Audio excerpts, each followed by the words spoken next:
नमस्कार, news makers में आपका स्वागत। मैं हूं प्रकाश हिंदुस्तानी। रेल बजट आने के पहले रेल का भाड़ा बढ़ाना क्या उचित है, इस बारे में लोगों की अलग अलग प्रतिक्रिया है। लेकिन अर्थशास्त्री क्या सोचते हैं इस बारे में, और ये देश की और रेलवे की सेहत के लिए भाड़ा बढ़ाना, रेल किराया बढ़ाना कितना उचित है, इसी बारे में बातचीत करने के लिए आज हमारे स्टूडियो में आए हैं जाने माने अर्थशास्त्री और लेखक प्रोफेसर जयंती लाल भंडारी जी। आपका बहुत बहुत स्वागत है सर हमारे स्टूडियो में। धन्यवाद। क्या बजट के पहले रेल का भाड़ा बढ़ाना उचित है? 1 महीने बाद तो बजट था। वास्तव में जो नया रेल बजट आना है 2013-14 का, वो करीब 1.5 महीने बाद आने वाला है जी। लेकिन इस समय सरकार ने अनुभव किया कि रेलवे पे जो वित्तीय भार बढ़ते जा रहे हैं, रेलवे की योजनाएं जिस तरह से रुक रही हैं और कदम कदम पर जो रेलवे को कठिनाइयां आ रही हैं, उनके आधार पर सरकार ने 1.5 माह पहले ही ये नया किराया लागू किया है और 22 जनवरी से किराया लागू होगा। और सरकार का ये कहना भी है कि जो नया बजट आएगा उसके अंदर यात्री किराए में कोई वृद्धि नहीं होगी। माल भाड़ा बढ़ेगा, लेकिन जी, माल भाड़ा बढ़ने की पूरी संभावना है, क्योंकि पिछले 10 सालों से जहां यात्री किराया नहीं बढ़ा है, वहां माल भाड़ा तो लगातार बढ़ता गया है। तो सरकार ने ये जो घोषणा की है उसके अनुसार एक तरफ ये दिखाई देता है कि एक साथ देश में रेलवे उपभोक्ता हैं, उनके ऊपर वजन न पड़े, और यात्री किराए के रूप में ये 1.5 माह पहले एक वृद्धि हुई है, लेकिन नए बजट में माल भाड़ा बढ़ने की पूरी संभावनाएं मौजूद हैं।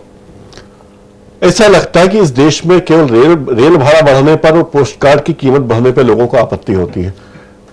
दारू महंगी हो गई, दवा महंगी हो गई, कपड़ा महंगा हो गया, जूते महंगे हो गए, खाने पीने की हर चीज महंगी हो गई, तेल महंगा हो गया, आटा महंगा, दूध महंगा, पेट्रोल महंगा, डीजल महंगा।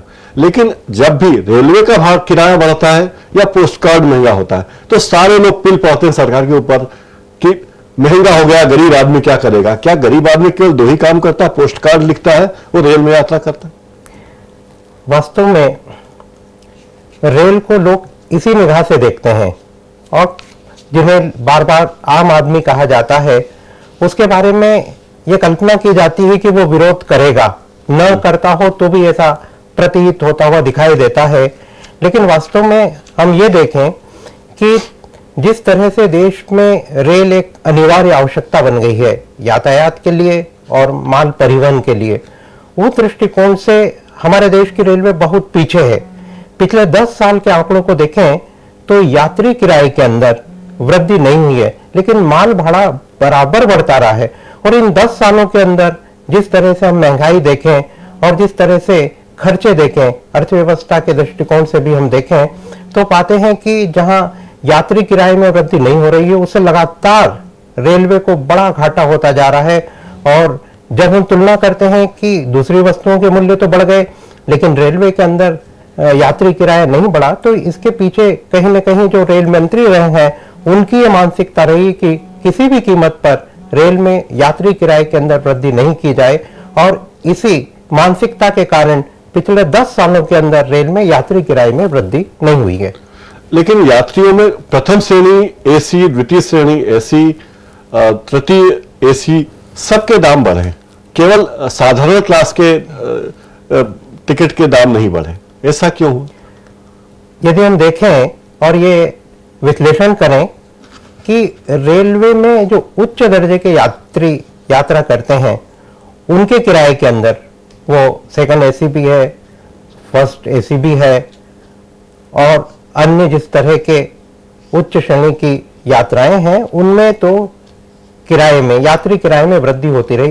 लेकिन जो आम आदमी से जुड़ा हुआ है उनके अंदर यात्री किराए में वृद्धि नहीं हुई। किराया लगभग 3 गुना बढ़ गया पिछले 10 सालों में। जी, मगर यात्री किराए में जो सामान्य लोगों से जुड़े हुए जो यात्री हैं उनके लिए यात्री किराए में वृद्धि नहीं की गई। और इसके पीछे जो मानसिकता है वो है कहीं न कहीं लोगों को जोड़ के रखने की। और यदि हम एक सरल भाषा में कहें कि वोट से जुड़ी हुई राजनीति है, जो वोट बैंक की राजनीति कह सकते हैं, कि हमारे क्षेत्र के अंदर लोग प्रभावित न हो, हमारी लोकप्रियता बनी रहे, चाहे कोई भी रेल मंत्री हो। खासतौर से 10 साल के अंदर हम रेल मंत्रियों को देखें तो लालू प्रसाद यादव को भी हम ले लें, ममता बनर्जी को भी ले लें, उनका साफ साफ कहना था कि यदि हमने साधारण यात्री किराए को बढ़ा दिया तो ऐसे में हमारे बहुत सारे लोग नाराज हो जाएंगे और उनके बजट के ऊपर, दैनिक बजट के ऊपर, मासिक बजट के ऊपर असर पड़ेगा। उनकी नाराजगी को रोकने के लिए उन्होंने एक तरह से रेलवे की अर्थव्यवस्था को नुकसान पहुंचाया है, क्योंकि देश में रेलवे की जरूरत बहुत तेजी से बढ़ी है और उस जरूरतों के माध्यम के अलावा जो जरूरत की चीजें हैं रेलवे की, जो संसाधन जुटाने की, उसमें रेलवे बहुत पीछे चल रही है। सब बड़ी दिलचस्प बात यह है कि जब रेल के कर्मचारियों की तनख्वाह या उनका बोनस बढ़ाया जाता है या उसकी घोषणा की जाती है तो कोई नेता ये नहीं कहता कि इससे रेलवे का खर्च बढ़ जाएगा। वे यही कहते हैं कि रेल में ज्यादा यात्रियों को बिठा के आप खर्चे की पूर्ति कर लें। लेकिन रेल में यात्रियों को बिठाने की भी एक सीमा है। एक डिब्बे में अगर 72 यात्री आ सकते हैं तो 72 की जगह 150 यात्री आप बिठा सकते हैं, लेकिन 72 यात्रियों की जगह 400 यात्रियों को आप नहीं बिठा सकते। ये भी कोशिश हुई थी कि स्लीपर क्लास में एक एक कोच में यात्रियों की संख्या और बढ़ा दी जाए, खिड़की की तरफ जहां 2 सीटें या बर्थ होती वहां 3 बर्थ कर दी जाए। बाद में जाकर रेलवे को फैसला वापस लेना पड़ा। तो एक तरफ यह स्थिति, दूसरी तरफ स्थिति कि माल भाड़ा हमारा इतना महंगा है कि लोग कहते हैं कि हमारे देश में रेल का माल भाड़े की दर दुनिया की सबसे महंगी है। क्या स्थिति हमारे? दोनों बातें बिल्कुल सही है कि माल भाड़ा दुनिया के सारे विकासशील देशों की तुलना में हमारे देश में सबसे ज्यादा है। और हम पड़ोसी चीन की बात करें जो औद्योगिक क्षेत्र में बहुत आगे है, उसकी तुलना में हमारे देश में माल भाड़ा 1.5 गुना है। और निश्चित रूप से जब माल भाड़ा ज्यादा होता है तो हमारे जो औद्योगिक इकाइयां हैं उनकी लागत बढ़ जाती है और लागत बढ़ने के कारण हम दुनिया के बाजार में वो कंपटीशन नहीं कर पाते जो दूसरे विकासशील देश कर रहे हैं। तो निश्चित रूप से यात्री किराए में वृद्धि नहीं हुई, जबकि यात्रियों की मांग रही, यात्रियों की असुविधाएं बढ़ती गई और वे हर कदम पर जब जब रेल में बैठते हैं 1.5 करोड़ लोग रोज रेल के अंदर सफर करते हैं और अधिकांश लोग, लाखों लोग रेल को इस बात के लिए कोसते हैं कि सुविधाएं नहीं है और नागरिक परेशानी का अनुभव कर रहे हैं। तो संसाधन नहीं है तो ये सुविधाएं नहीं है। दूसरी तरफ से माल भाड़ा बढ़ने के कारण जो औद्योगिक इकाइयों की लागत है वो बढ़ गई है और इसके कारण हमारे औद्योगिक पदार्थों के जो मूल्य है वे भी बढ़ रहे हैं। तो दोनों नुकसान हो रहे हैं। जरूरतें हैं, लोगों को पैसे तो देने ही, चाहे वो किराए के रूप में ज्यादा पैसे दें या महंगी वस्तुओं को खरीद कर पैसे ज्यादा दें, क्योंकि किराया भाड़ा रेल एक सीमा तक ही वहन कर सकती, खुद का खर्च एक सीमा तक वहन कर सकती। अच्छा सर, एक बात बताइए, अगर आप रेल मंत्री होते, 2 धाराएं हैं। एक धारा तो ये कि रेलवे का किराया नहीं बढ़ाया जाए और दूसरी धारा ये कहती है कि रेलवे का किराया पर्याप्त बढ़ाया जाए। पर्याप्त से आशय लोग कहते हैं 25% तक बढ़ा दीजिए, लेकिन हमारी सुविधाएं बहुत बढ़ा दीजिए। तो आप किस तरफ हैं? निश्चित रूप से यदि देश के रेल मंत्री बनने का सौभाग्य मुझे मिलता या मिले तो मैं देश में रेलवे के आधुनिकीकरण के लिए यात्री किराए में वृद्धि करने का विकल्प खुला रखूंगा और ये 25% तक वृद्धि हो सकती है, क्योंकि देश रेल की अनिवार्य आवश्यकता है और ऐसी अनिवार्य आवश्यकता के लिए जिसका संबंध लोगों के संतोष से भी है, यात्रियों की खुशियों से भी है और लागत घटाने से भी है उद्योगों की।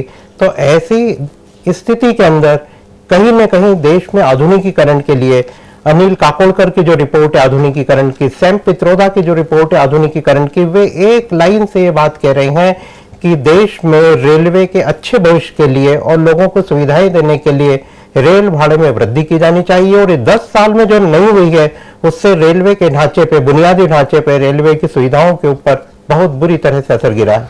कौन सी विकास योजनाओं की बात करते हैं? किस तरह की विकास होगा रेलवे का?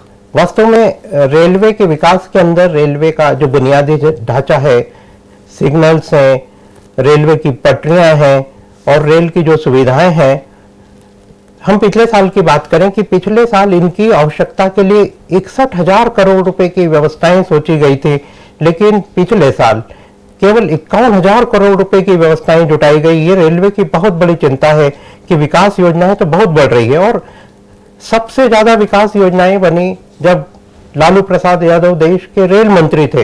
देश के इतिहास में इतनी विकास योजनाएं कभी नहीं बनी, लेकिन उन्होंने रेलवे का जो उपयोग किया उसका एक नया अर्थशास्त्र चला, मगर अब मालूम पड़ा कि वो खोखला अर्थशास्त्र था।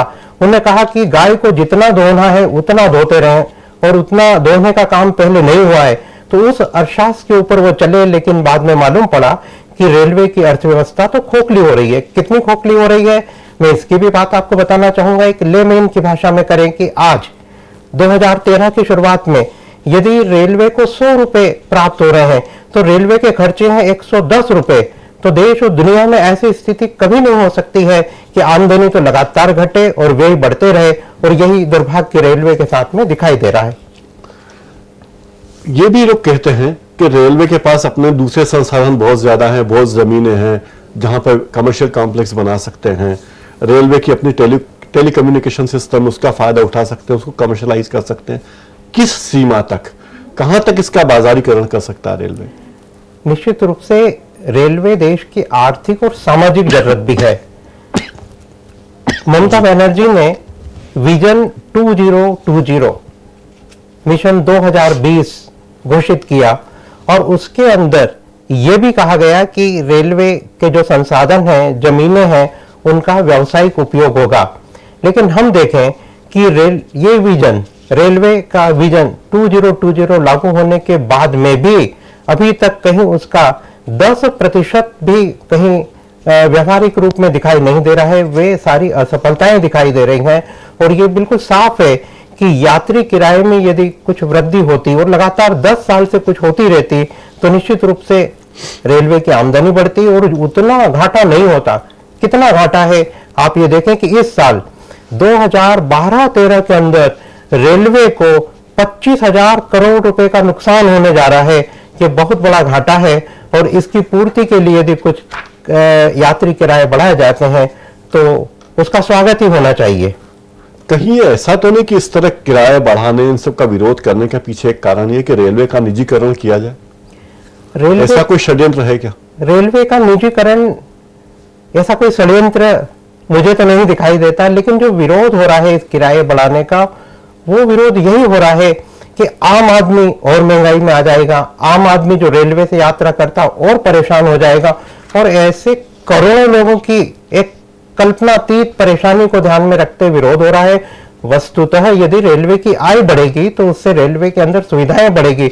आज जो परेशानियां हैं कि लोग रेल की तुलना में बसों पे सफर करना ज्यादा पसंद करते हैं कि वहां कुछ सुविधाएं हैं, और रेल की जगह वे सड़क परिवहन से अपना जो सामान है उसको भेजना पसंद करते हैं। तो एक ऐसा विचित्र परिदृश्य उभर रहा है। उसका एकमात्र कारण है कि रेलवे की आय घटती जा रही है, और रेलवे की आय घटने के कारण, संसाधन कम होने के कारण विकास योजनाएं और नागरिक सुविधाएं की पूर्ति नहीं हो पा रही है। यानी लोग या तो अपनी कार से जाना पसंद करते हैं, चाहे लंबी दूर भी जाना हो, या फिर वे बसों की, लग्जरी बसों का उपयोग करने लगे हैं। लोग इंदौर से भोपाल किसी को जाना तो रेल के बजाय वो बस चुनता है आम आदमी, कि वक्त पे पहुंचेंगे, जल्दी पहुंचेंगे। रेलवे में सुविधा नहीं है, वक्त की सुविधा नहीं है जी। ये कारण है क्या? बिल्कुल, वास्तव में रेलवे की सुविधाएं नहीं है, और नागरिक सुविधाओं के अंदर यात्री सुविधाओं की कमी के कारण लोग परेशानी हर कदम पे अनुभव करते हैं, और जब भी अनुकूल होता है तो वे दूसरे विकल्प को, वो विकल्प सड़क परिवहन भी हो सकता है, वो परिवहन वायु यातायात भी हो सकती है, उनके माध्यम से वे अपनी यात्राओं की पूर्ति करना भी उपयुक्त मानते हैं।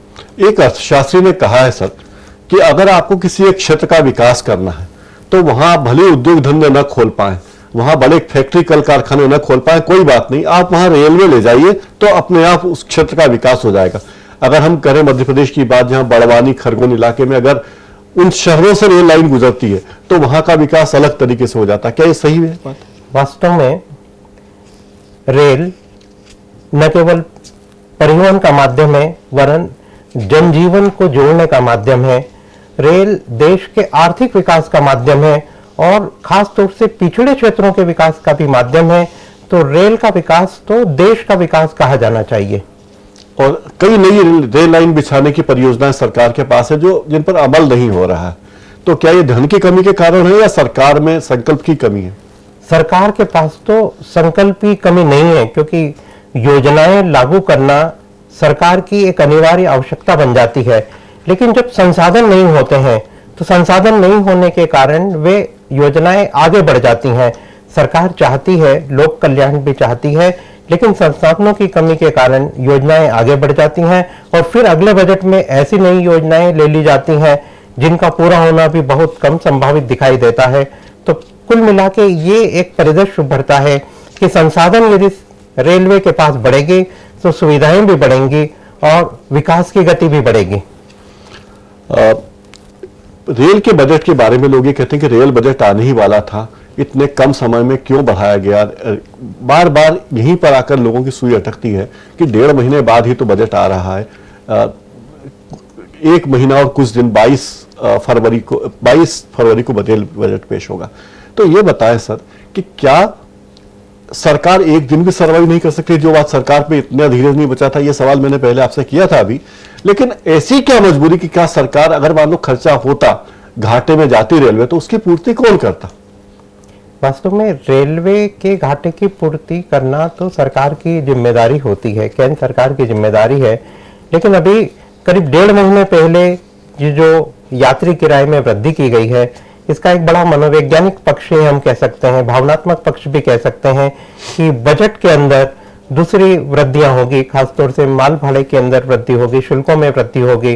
तो सरकार एक साथ ही वृद्धि नहीं करना चाहती दिखाई देती है और ये अभी 22 जनवरी से यात्री किराए में कुछ वृद्धि सरकार के द्वारा की जा रही है। बहुत बहुत धन्यवाद भंडारी साहब, आप हमारे स्टूडियो आए। और लोगों की जेब से तो पैसा जाना ही है, चाहे रेल का किराया बढ़े या माल भाड़ा बढ़े, अंततः रेलवे वसूल तो आपसे ही करने वाली है। ये बकरा किश्तों पे कटने जैसी बात है।